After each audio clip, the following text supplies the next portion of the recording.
교회가 모여야 하는 이유에 대해서 좀 말씀을 드리도록 하겠습니다. 그러니까 교회가 왜 모여야 하느냐. 지금 우리가 이 코로나 이 사태 때문에 직접 얼굴을 대면하여 모이기가 쉽지 않은 상황 가운데 있습니다. 하지만 하나님께서는 직접 얼굴을 대면하여 모이지 못해도 간접적으로라도 얼굴을 볼 수 있는 이러한 시스템을 주셔서 우리가 어떻게 하든지 이 모임이 끊어지지 않게 하셨습니다. 자, 이 교회가 모여야 되는 이유에 대해서 말씀드리겠습니다. 먼저 이 교회라고 하는 이 단어의 어원을 살펴보겠습니다. 자, 이 교회를 일컫는 헬라어 에클레시아, 여러분 다 잘 아시죠? 에클레시아. 이 말은 원래 그냥 모임을 의미합니다. 모임. 그래서 뜻도 우리가 이 교회를 가리켜서 말할 때 모임, 우리 모임 이렇게 표현한 이유가 있어요. 사실은 이 헬라어로 보면 이 모임이라는 말 자체가 더 정확한 그런 해석이다라고 말할 수가 있습니다. 하지만 무턱대고 모이는 모임이 아닙니다. 그러니까 무작정 모임이 아니라 이 특정한 목적을 위해서 소집된 회의라고 말할 수가 있습니다. 그러니까 이 에클레시아라는 말은 특정한 목적에 의해서 소집된 회의. 자, 우리가 주일날 모입니다. 또 수요일날 모입니다. 그 외에 또 다른 소그룹들 모임을 갖습니다. 이 모임들이 그냥 이렇게 모이는 모임이 아니라 이 특정한 목적에 의해 소집된 그런 회의라고 하는 것입니다. 자, 원래 이 에클레시아라는 말은 에크라고 하는 밖으로 혹은 무엇으로부터라는 그 전치사하고 칼레오, 부르다라는 동사가 합해져 가지고 유래가 되었다고 이렇게 말씀합니다. 따라서 이 단어는 불러낸 자들의 모임이라고 말할 수가 있습니다. 불러내진 사람들의 모임. 자, 이 에클레시아라는 이 단어가 일반적으로 어떻게 해서 유래가 되는지 이건 꼭 구태 우리가 알지 못해도 괜찮겠습니다만은 좀 우리가 어디 가서라도 잘난 체 할 수 있어요. 이 정도는 알아둬야 될 것 같아가지고 좀 말씀드리겠습니다. BC 5세기경부터 유리피데스와 그 헤로도투스라고 하는 유명한 이제 그 시인들 혹은 역사가들이 있는데 이런 사람들에 의해 가지고 이 단어가 이제 사용이 되었습니다.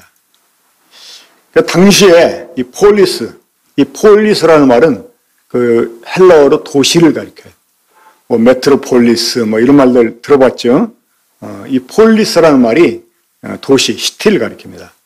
그런 그 폴리스 시민권을 갖고 있는 사람들의 대중 집회를 가리켜서 이 에클레시아라고 말했다고 하는 것입니다. 그러니까 이 에클레시아의 일원이 될 수 있으려면 부름을 받아야 되고 또 자격을 갖춰야 됩니다. 이 집회는 5세기경 가장 큰 중요성을 갖고 정규적으로 모였어요. 정규적으로. 아테네 같은 데서는 1년에 한 30회, 40회 정도 모였고 그 밖에 이제 다른 곳에서는 아테네보다는 자주 모이지 않았다고 하는 것입니다. 그러니까 이 에클레시아는 정기적으로 모이는 그러한 모임이었다고 하는 것입니다. 자, 그럼 이 고대에 BC 5세기경에 이 에클레시아로 모인 이 사람들이 모여서 뭘 했을까요? 먼저 이 소집된 회의 성격에 맞춰 회의를 이렇게 진행합니다. 자, 어떤 회의를 소집하려면 소집해야 되는 이유가 있죠. 그렇죠? 그러니까 그 성격에 맞춰서 회의가 진행이 됩니다. 그리고 그 안에서 이 법률을 개혁하고 또 제안하고 관리의 임명에 대한 결정도 하게 되고 또 대대의 정책의 중요한 문제들에 대한 결정을 하게 됩니다. 다른 나라와의 어떤 조약 혹은 무역 그런 계약 아니면 전쟁과 평화에 대한 그런 것들 그리고 나라의 그 도시의 이 재정에 관한 것들을 이제 의논하게 되고 또 특별한 경우에 여기에서 이 재판까지도 실행을 했습니다. 나중엔 그래서 이 에클레시아가 재판을 위한 모임으로 기착이 되게 됩니다.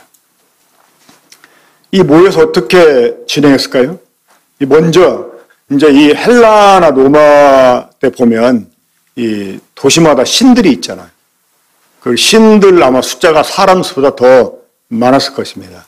지금 네팔 같은 데 보면 이 힌두교 신들이 네팔 국민 수보다 더 많다고 그런 것 같아요.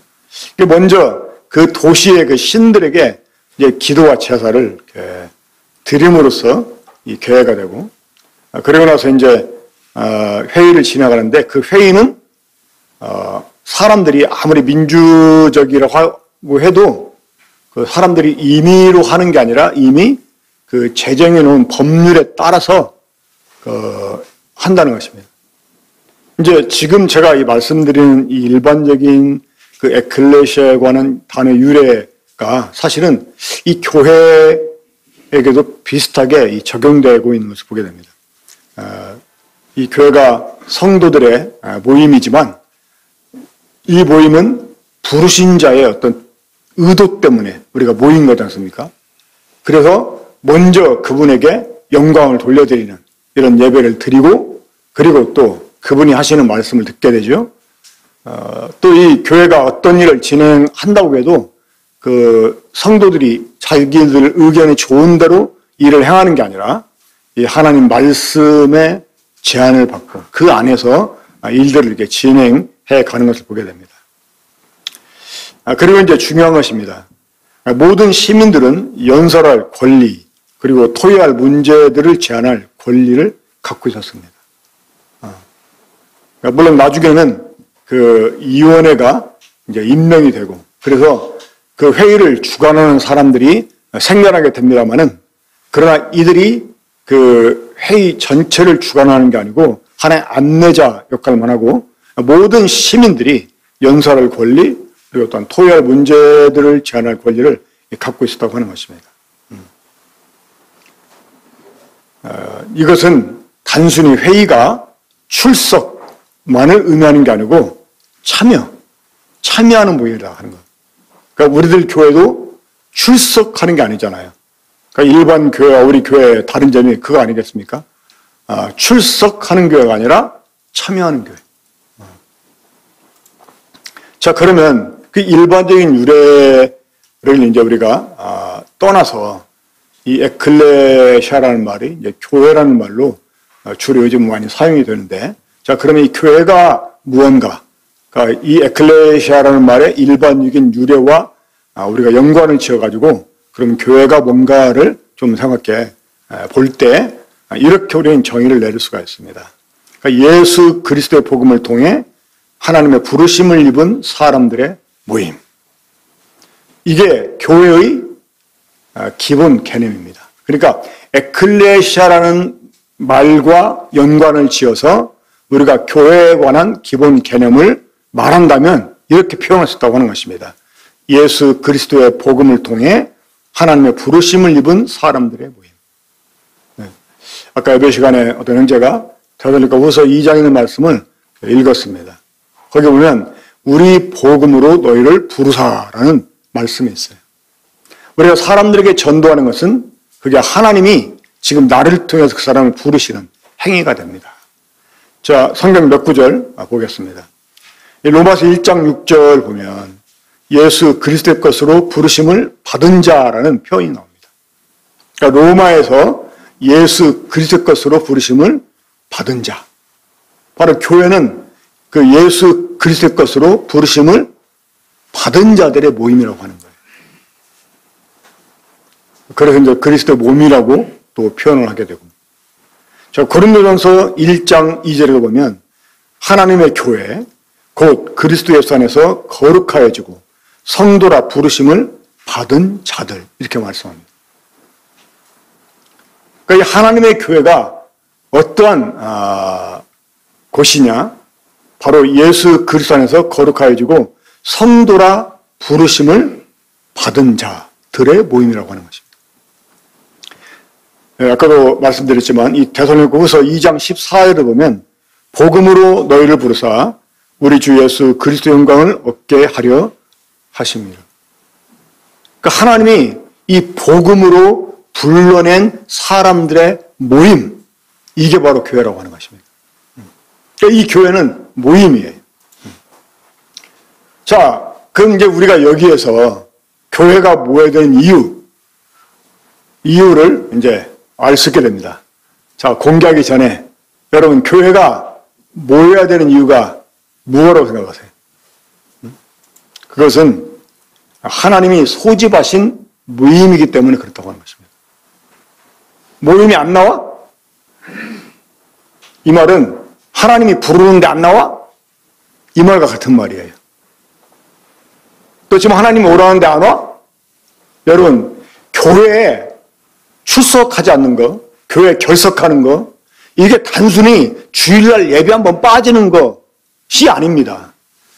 하나님이 오라고 했는데, 하나님이 소집했는데, 하나님이 거역한 것이 되는 거예요. 근데 지금 직접 이 말씀을 예배당에 듣는 분이나 아니면 유튜브로 이게 듣는 분들은 뭐 이런 일 때문에 책망 들을 필요가 없죠. 이 결석한 사람들은 지금 제가 하는 말 못 들을 거 아니야. 나중에라도 들어보길 바래요. 아니면 개인적으로 오늘 그 예배에 참석하지 못하는 사람들한테 말씀해 주시면 좋을 것 같아요. 이 예배에 결석하는 것은 하나님이 소집하신 하나님의 부르심을 사실은 거역한 거예요. 이 교회가 모여야 되는 이유가 뭐냐? 뭐 여러 가지를 말할 수가 있지만 그 중에 가장 중요한 거 뭐냐? 하나님이 소집하신 모임이기 때문에 모여야 되는 거예요. 그리고 두 번째는 지금까지 드렸던 말씀 함축한 것이죠. 모여야 교회로서의 의의를 가질 수 있기 때문입니다. 왜? 교회는 모임이니까. 이 교회라는 말은 모임이에요. 그렇기 때문에 모여야지만 교회로서의 의의를 가지고 있어요. 동의하시죠? 그래서 여기에는 어떤 반론도 허락되지 않습니다. 이 교회에 못 나오는 것에 대해서는 핑계가 있을 수가 없어요. 물론 부득불 사정이 생겨서 못 나오는 경우도 있을 수가 있습니다.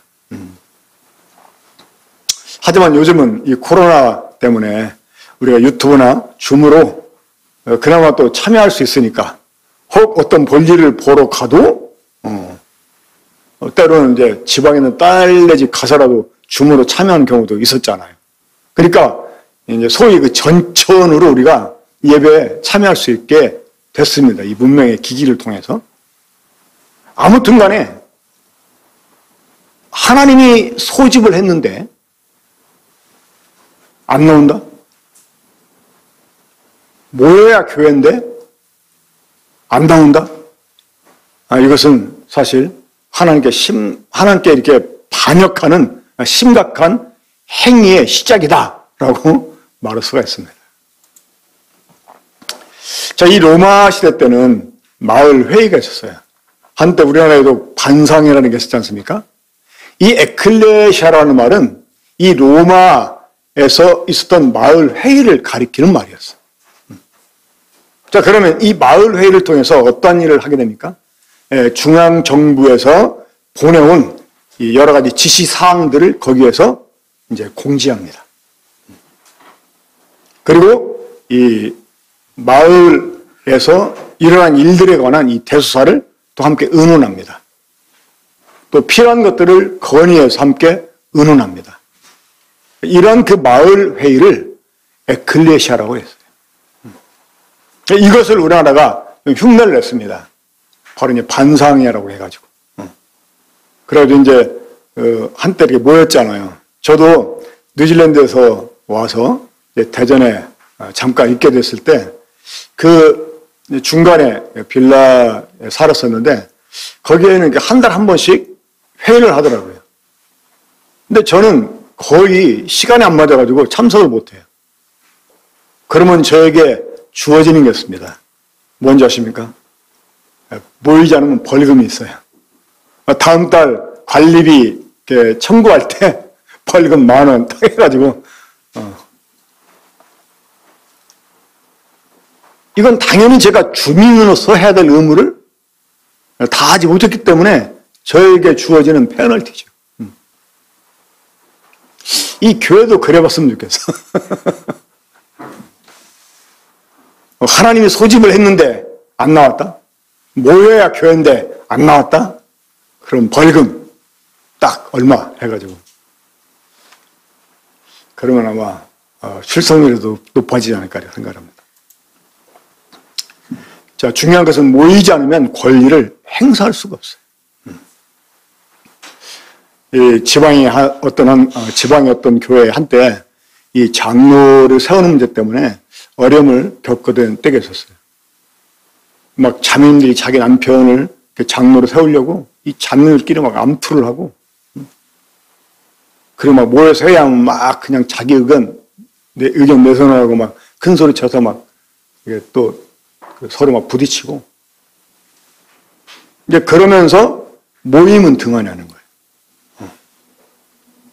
주일날 예배 안 나와요. 근데 형제 회함은 나와요. 이거 진짜 있었던 이야기.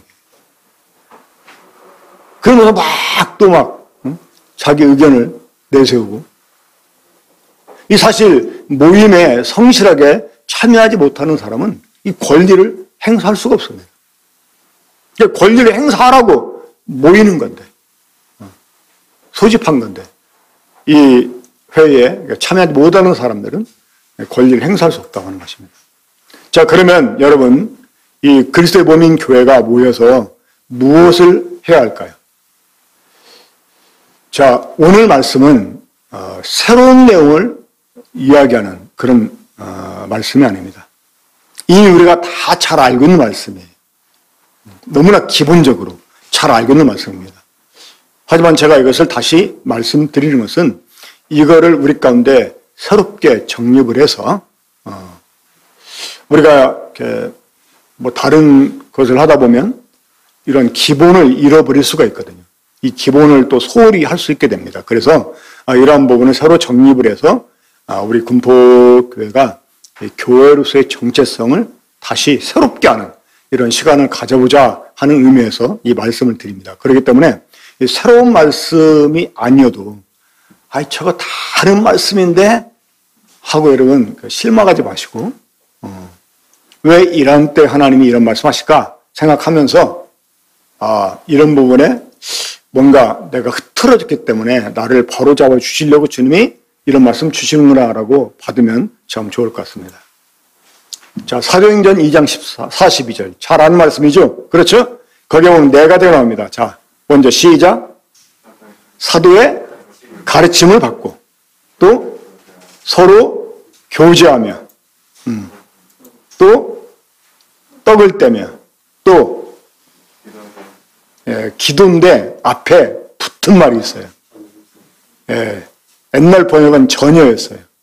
근데 새롭게 바뀐 번역은 오로지 기도하기를 힘썼다. 교회로 모여서 우리가 해야 되는 일, 바로 이 다음 네 가지 일입니다. 이 네 가지가 아주 균형 있게 교회 가운데서 진행이 돼야 돼요. 이 사도의 가르침을 받는 것.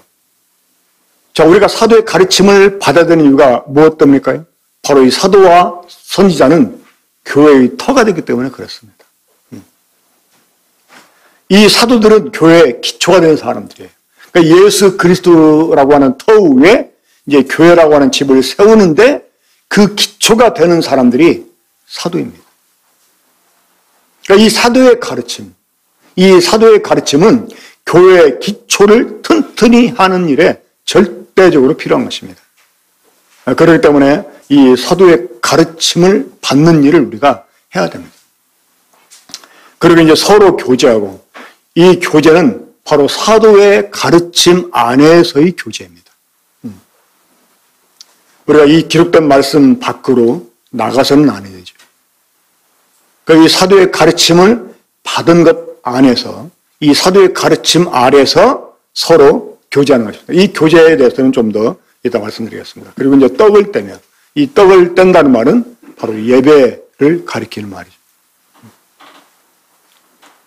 그 사도행전 2장 42절 뒷부분에 보면 또 성도들이 가정에서 모이고 거기서 음식을 먹고 떡을 떼면 이런 말씀 나오는데, 음식을 먹는 것과 떡을 떼는 것을 좀 구분을 해야 됩니다. 음식을 먹는 것은 말 그대로 함께 식사하는 것이고, 이 떡을 떼는 것은 바로 예배와 관련이 되어 있는 그런 말씀입니다. 그리고 이제 오로지 기도하기를 힘썼다. 저는 우리 교회가 이 부분을 좀 소홀히 하지 않았나 생각을 했습니다. 이 기도라고 하는 것은 때때로 우리가 개인적으로 하는 걸 알고 있잖아요. 그렇죠? 집에서 조용한 장소에 가서 누구한테도 방해받지 않는 시간을 선택을 해서 기도하는 것을 우리가 주로 생각했는데, 이 사도행전 2장 42절에서 말씀하고 있는 기도는 합심 기도입니다.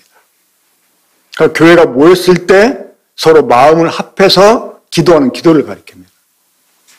자, 그러면 이 모든 네 가지가 이제 모여서 지내게 되는데요.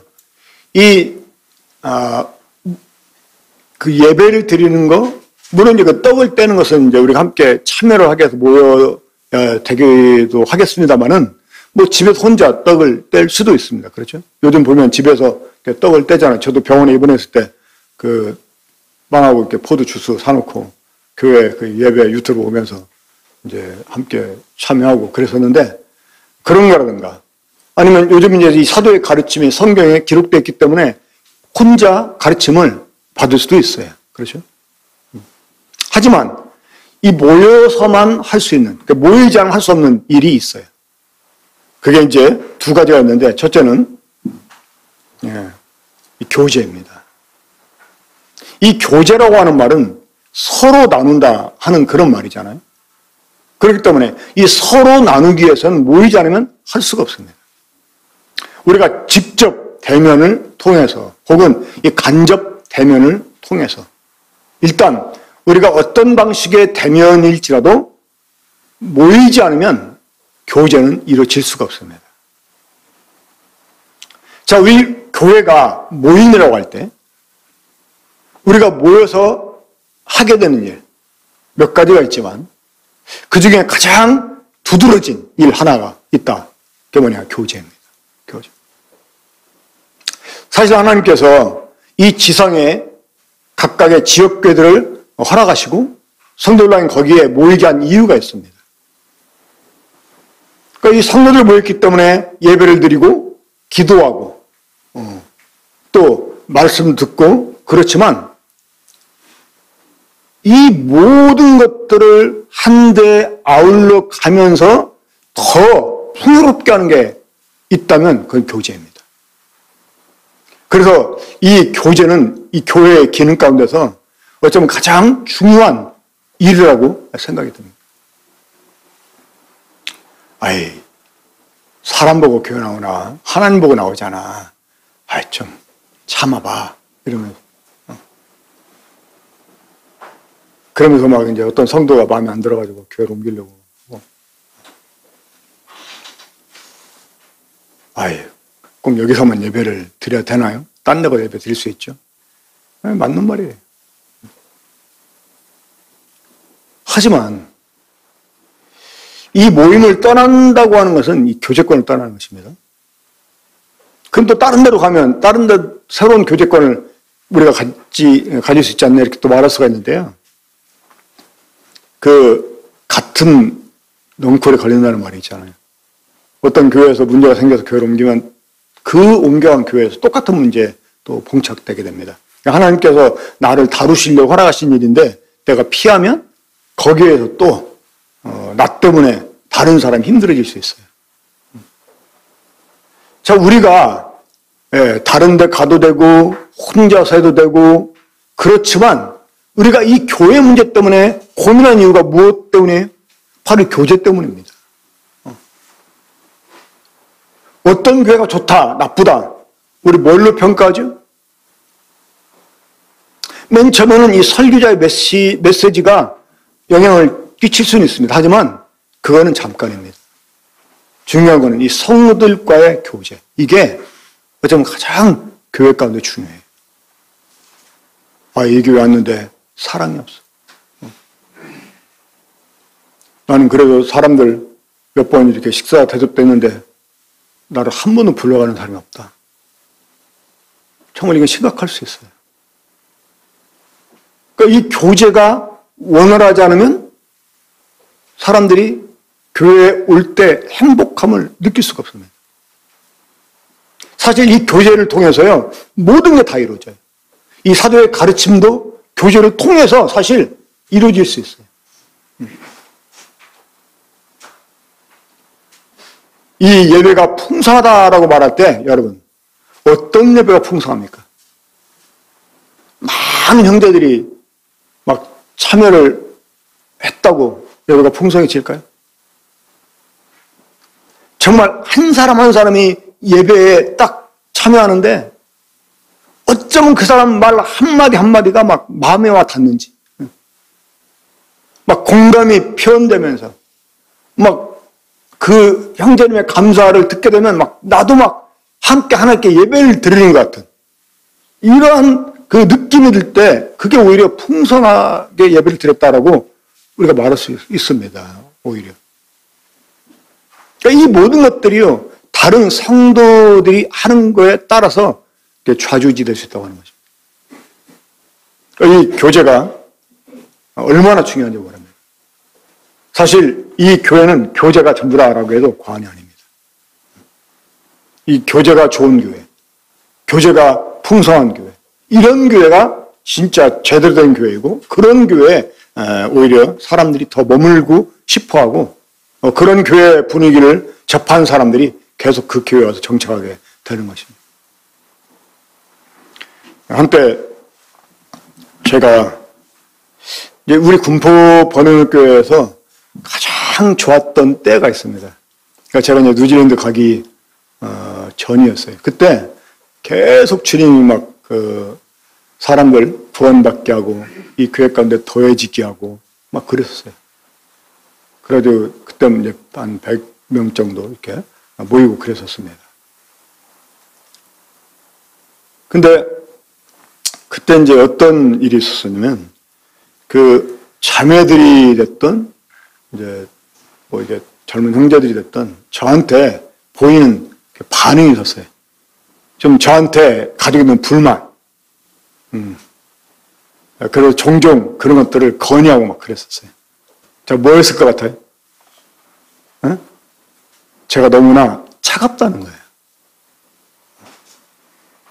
특히 자매님들 같은 경우는 좀 사역자하고 친하게 지내고 싶은데 너무나 차갑다는 거예요. 그러니까 말을 이렇게 하기가 어렵다는 거예요. 말 붙이기가. 저 진짜 그때 그랬어요. 이제 제 아내도 이제 어떤 아주 막 그 쌀쌀한 자매님이 있었는데 그 자매님 얘기를 하면서 당신도 똑같다고 이렇게 얘기하더라고요. 근데 그 인근에 계시는 한 교회 그 사역하는 분은 그냥 나이가 있었는데 막 남들이 보면 주책 바가지로 할 정도로 막 까불까불 막 그래요. 근데 그때 사람들이 그 교회에 좀 많이 모였었거든요. 어떤 형제가 저한테 그러더라고요. 형님도 저렇게 좀 하시면 안 되냐고. 제가 그래서 바꿨습니다. 제가 정말 그때 그런 얘기를 듣고 바꿨어요. 근데 이렇게 아마 그 뒤로부터 제가 많이 따뜻해진 것 같아요. 부드럽고 또 사람들이 대하기 편하고. 근데 확실히 그렇게 되니까요. 교회 분위기가 바뀌고 하나님께서 사람들을 더해주시고 또 사람들이 와서 머물고 그러더라고요. 그러니까 이러한 그 분위기, 그러니까 말씀이 좋다고 그 필요한 일이기도 합니다만은 사실은 교제, 이 교제가 원활하게 되어질 때 정말 그 교회에 사람들이 머물고 싶어하고 사람들을 데려오고 싶어하고 막 그렇습니다. 그러니까 지금 그 계속 부흥해가는 이런 모임들 보면 어떤 모임들은 그 영적 교사가 없는 것처럼 보이는 교회도 있어요. 말씀 분별도 제대로 안 되는 것 같은 이런 교회들이 있어요. 근데 사람들이 계속 모여드는 교회가 있어요. 그 사도라는 교회를 보면 분위기 때문에 그렇다고 생각해요. 그 분위기는 무엇이 좌우합니까? 바로 교제입니다. 이 교제는 모여서만 할 수 있는 일이에요. 이 말을 바꿔 말하면 모여서 할 수 있는 중요한 일, 바로 교제라고 하는 것입니다. 또 하나는 이 합심기도입니다. 이 공동의 기도 제목을 한 사람 한 사람 기도에 따라 서로의 마음을 모으는 합심기도. 이것은 그리스도의 몸인 교회가 집단적으로 해야 하는 중요한 일이다 고 하는 것입니다. 그래서 저는 우리가 모이면 뭐 이렇게 정규 집회로 모이든 아니면 소그룹으로 모이든 아니면 그냥 개별적으로 성도들이 어떤 서로 만날 일이 있어야 되고 만나게 되면 항상 어떤 공동의 제목을 내놓고 합심해서 기도하는 일을 습관화했으면 좋겠다라고 생각을 했습니다. 우리 전도서 4장 9절부터 12절까지 보겠습니다. 두 사람이 한 사람보다 나음은 그들이 수고함으로 좋은 상을 얻을 것임이라. 혹시 그들이 넘어지면 하나가 그 동물을 붙들어 일으키려니와 홀로 있어 넘어지고 붙들어 일으킬 자가 없는 자에게는 화가 있으리라. 또 두 사람이 함께 누우면 따뜻하거니와 한 사람이면 어찌 따뜻하랴. 한 사람이면 패하겠거니와 두 사람이면 맞설 수 있나니 세 겹줄은 쉽게 끊어지지 아니하느니라. 이것이 이제 교제가 주는 유익입니다. 이 성도들이 모이고 그 모임 안에서 교제를 하고 이 교제를 통해서 서로를 붙잡아주고 일을 해주고 권면해주고 세워주고 또 함께하는 그 자체만으로 사람들에게 따뜻함을 느끼게 해주고 이런 그 교제를 통해서 우리가 큰 유익을 얻을 수 있게 된다고 하는 것입니다. 자, 이 교제라는 말을 그래서 서로 교제라고 수식을 했습니다. 저희가 사도의 가르침을 받아 서로 교제하고 이 교제는 혼자 일방적으로 하는 이야기가 아닙니다. 어떤 경우 교제를 해서 딱 만났는데 주구장창 한 사람은 막 얘기해가지고 또 한 번에 설교를 듣고 말아버리는 그건 교제가 아니죠. 그러니까 교제는 서로 이렇게 하는 것입니다. 자, 교제란 주고받는 것을 의미하며 나눔을 가리킵니다. 사도의 가르침을 받아서 깨닫게 된 것들을 서로 나누는데, 자, 교제는 혼자서 할 수 없는 일입니다. 그래서 서로 교제라고 말씀했는데, 자, 이 성도의 교제는 사도의 가르침 안에서 이루어졌습니다. 교제라고 한다고 해서 그냥 막 무조건 만나가지고 아무런 얘기나 주고받고 아무런 일을 함께 하는 것이 아니라 이 사도의 가르침 아래서 이 교제가 이루어져야 된다고 하는 것입니다. 자, 이 사도의 가르침 안에서 교제가 이루어져야 된다고 하는 것은 우리에게 또한 뭘 암시해 줍니까? 성도가 이 사도의 가르침을 받은 것으로 교제된다 하는 것을 암시해 줍니다. 그런 이제 가르침 받고 깨달은 말을 나누는 거예요. 이 골로새 3장 16절에 보면 그리스도의 말씀이 너희 마음에 풍성에 가하여 피차 가르치라 하는 말씀이 있어요. 그러니까 우리가 이 사도의 가르침을 받아서 깨닫게 된 것들을 서로 나누는 것입니다. 자, 우리 습관적으로 저도 이제 그런 습관을 다시 길들이는 게 중요하다고 생각이 드는데, 딱 어떤 형제나 자매한테 전화하거나 또 만나면 딱 그렇게 물어보는 거예요. 오늘 남명기 큐티 했나요? 그러면서 오늘 어떤 말씀 깨달았냐고. 나는 이런 말씀을 이렇게 주님이 주셨고 이런 걸 깨닫고 이렇게 적용을 하려고 한다. 이제 그러면서 이제 그러면 그 성도들의 교제가 자연스럽게 말씀으로 이렇게 이제 이끌어져 가게 됩니다. 딱 물어봤는데 안 했는데 그러면 어떻게 해야 돼? 그럼 어제 거는 했을 거 아니에요? 그러면서 어제 것도 안 했는데 그러면 아무튼 이러한 사도의 가르침을 받은 것으로 교제를 시작하고 이끌어가는 이러한 그 시도가 이 성도들 교제 가운데 필요하고, 또 교회는 그리스도의 몸이잖아요. 이 머리로부터 모든 지체가 다 연결돼 가지고 지금 우리가 살고 있습니다. 그렇기 때문에 이 머리신 그리스도를 나누는 일을 우리가 해야 됩니다. 그리고 삶에서의 간증, 믿음으로 기도를 해서 또 말씀을 이렇게 적용해서 했는데 주님이 이렇게 인도해 주셨다 하는 이러한 그 간증.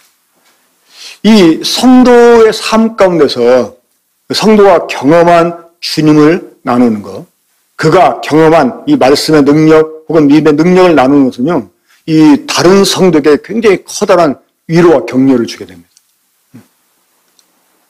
시편 34편에도 그런 말씀이 나옵니다.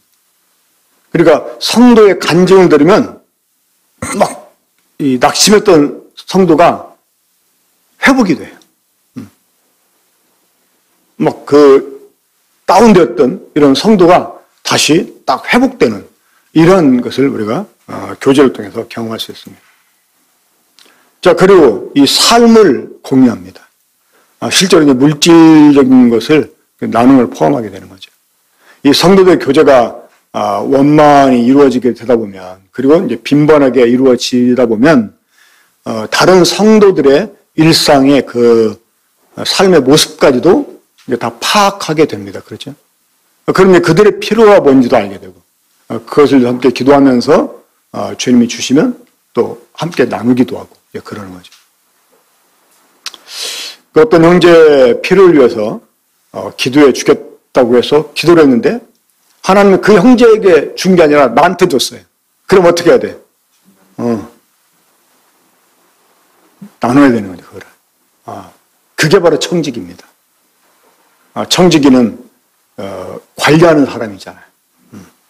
내 것이 아니고 주인의 것이니까 주인이 쓰라는 대로 써야 되는 것입니다.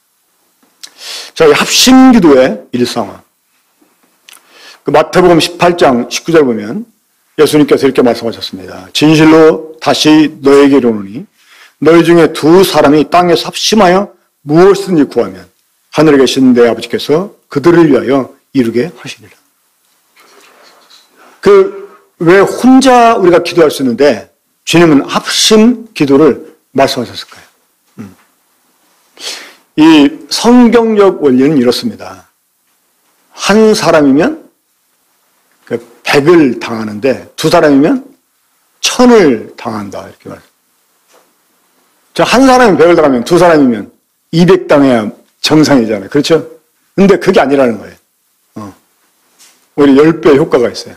하나가 더 추가가 되는데. 그러니까 이게 합심 기도의 능력이 됩니다. 그러니까 우리가 어떤 기도 제목이 있으면 혼자서만 기도하지 말고요.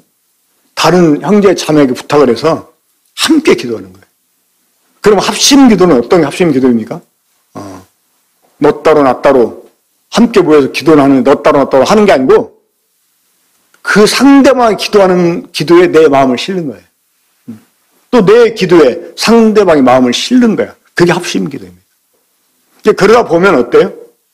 이제 우리도 예배 시간이나 아니면 다른 기도 시간에 다른 어떤 형제나 자매가 기도할 때 좀 공감이 되면 아멘도 하고 예라고 반응도 보이고 그러면 참 좋아요. 그러면 내가 함께 기도하는 것이 돼. 또 그런 표현이 되게 돼요. 다른 성도가 기도하는 기도, 지금 그게 형제가 하는 기도지만 동일하게 내 기도이기도 하다. 이걸 보여주는 어떤 그 표시라고 할 수 있어요. 근데 막 너무나 조용해. 물론 내가 기도하는데 옆에서 막 누가 막 아멘, 아멘 막 추임새를 넣어주면 그거 듣는 기분에 막 그냥 하나님께 기도하는 걸 깜빡 잊어버리고 막 그 추임새 들으려고 하는 거 이거 또 문제가 되긴 해요. 하지만 이제 우리가 서로를 신뢰하는 가운데서 저 형제가 하나님께 기도할 때 정말 그 기도에 나의 마음도 묻어있다 하는 걸 표시하기 위해서요. 우리가 때때로 아멘, 예, 그렇습니다. 뭐 이러면서 우리가 그렇게 함께 기도에 동조하는 거 필요하다고 생각합니다. 자, 사도행전 4장 24절 보면 그들이 듣고 한 마음으로 하나님께 소리를 높여 이르되, 지금 이게 어떤 그 상황이냐면, 이 베드로와 요한이 그 성전의 그 안전뱅이를 일으켜준 그 일 때문에 이제 붙잡혀 가게 되잖아요. 그리고 이제 재판을 받게 됩니다. 이제 그러다가 풀려나요. 그러니까 그들이 풀려났을 때 다른 사도들이 모인 데 가서 간증을 합니다.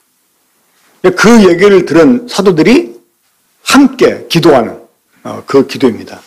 그들이 듣고 한 마음으로 하나님께 소리를 높여 이르되, 대주제여 천지와 바다와 그 가운데 만물을 지으신 이시오.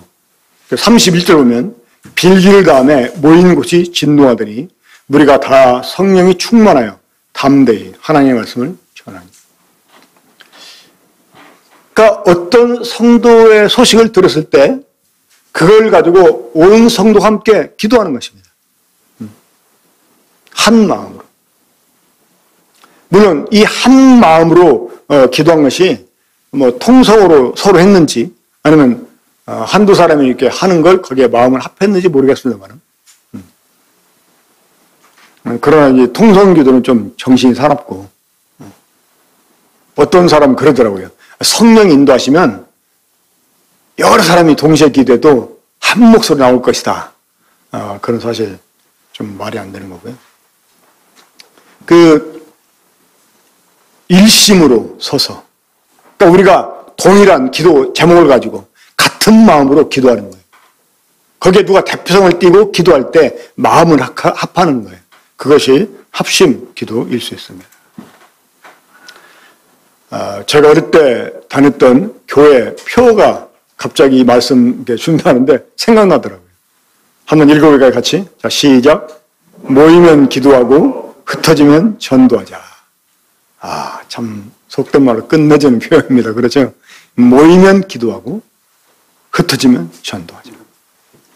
그러니까 성도들이 모이면 기도회로 모인 게 아니라도 기도하는 습관을 갖는 거예요.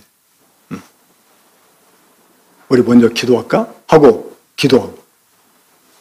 이제 교제 끝났을 때 돌아가기 전에 우리 가기 전에 한번 기도하고 갈까?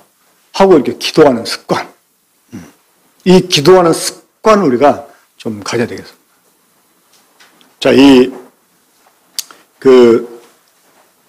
교제하는 일, 또 합심해서 기도하는 일, 이 두 가지는 모이지 않으면 할 수 없는 일이라고 그랬어요. 그래서 우리가 이 모이는 일에 힘을 써야 됩니다. 그러니까 지금 코로나 시국 때문에 직접 대면이 어려워졌지만, 하지만 하나님께서 이 문명의 이 길을 통해서 간접으로 대면할 수 있는 길을 열어주셨습니다. 그래서 제가 한 가지 제안하고 싶은 것은 유튜브보다는 줌으로 참여를 하면 좋겠습니다. 줌으로. 이 줌으로 참여해가지고 화면을 딱 꺼놓는 분이 있어요. 그럼 뭐하러 참여해? 그러니까 우리가 서로 얼굴을 좀 보려고, 직접은 아니지만 간접적으로 보려고 얼굴을 이렇게 우리가 줌으로 참여하는 거잖아요. 그렇기 때문에 유튜브보다는 줌으로 참여하고, 지금 우리 교회 재정 상태가 넉넉하지 않아서 그런데 저는 뒤쪽에도 이 프로젝터 같은 걸 좀 설치를 해가지고 말씀을 전하는 사람이 계속 유튜브에 참여한 사람들 얼굴 보면서 말씀을 듣게 했으면 좋겠어요. 줌으로.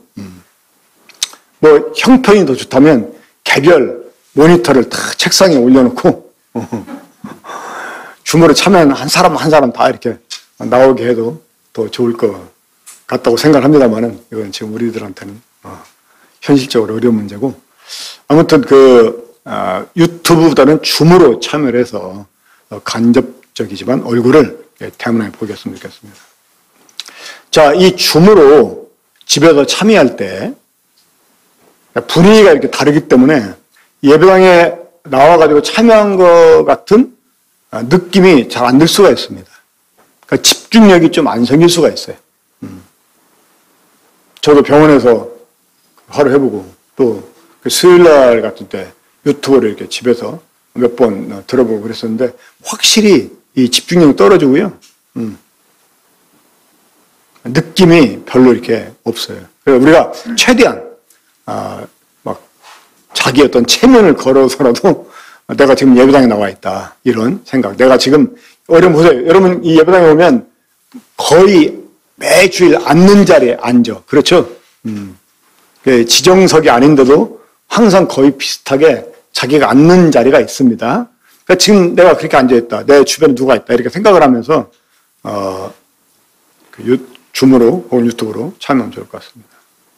자, 그리고 이제 오늘은 다른 때보다 좀 더 일찍 줌 아마 테스트를 더 하기 위해서 그랬던 것 같은데 일찍 열었는데, 그러니까 이 예배와 집회 시작하기 전 좀 넉넉하게 미리 들어와가지고 들어오는 사람들 좀 인사도 하고 그러면 좋잖아요. 막 당해가지고 막 아니 멀어서 지각했다고 핑계대는 사람들이 집에서 유튜브나 줌으로 참여하는데도 지각을 해요. 이거는 습관이야 사실은. 그러니까 시간을 정확하게 지키려고 하지 말고 좀 미리 땡겨서. 저는 지금까지 누가 약속하면 항상 10분 먼저 나가 기다리는 습관을 가지고 있습니다. 상대방을 기다리게 하는 것보다 내가 기다리는 게 낫잖아요.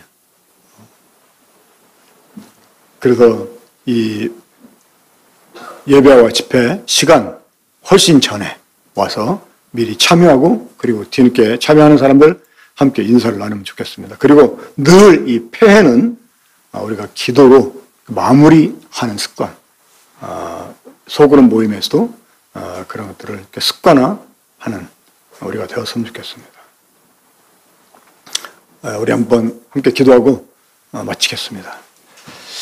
자, 오늘 말씀 여러분 기억하면서 우리 형제들 가운데서 한 3분 정도 이 교회의 정체성 가운데서 이 4가지 사도에 가르친 서로 교제, 또 떡을 떼는 것, 그리고 함께 기도하는, 오래 기도하는 이 4가지, 이것이 교회 가운데서 온전하게 균형 있게 자리를 잡게, 그리고 모임이 이 교제가 정말 그 좋고 풍성한 교회가 되도록, 그리고 합심하는 기도가 습관되도록 좀 기도해 주시면 좋겠습니다.